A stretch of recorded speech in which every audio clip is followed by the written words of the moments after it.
বছরের প্রথম আম ভর্তা মাখাবো আজকে।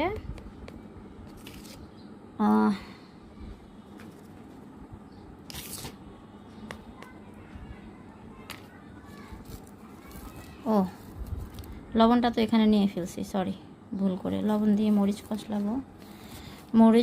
দুটো মরিচ পুড়ে নিলাম। আপনারা কি পোড়া মরিচের ভর্তা খেয়েছেন? অসাধারণ টেস্ট কিন্তু এটা।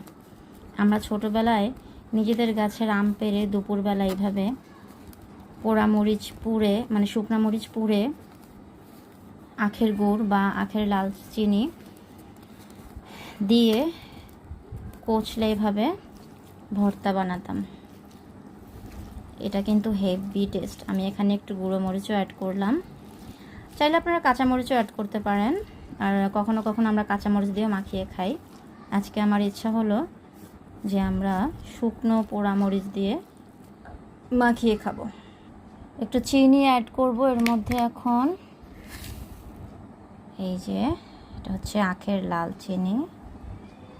চিনিটা একটু বেশি পরিমাণে অ্যাড করতে হবে। একটু মিষ্টি ঝাল ইকুয়াল হলে আমার কাছে বেশি ভালো লাগে। আর আজকে আমটা গ্রেট করে দিয়েছে আমার মেয়ে, আমি জাস্ট ওকে ছিলে দিয়েছি। আজকে ফার্স্ট আনলাম আম, এবং আম ভর্তাটা এখন আমরা খাবো। তো আমাদের আম ভর্তা রেডি হয়ে গেছে। এই যে এখন এটা মুখে দেব। বিসমিল্লাহ।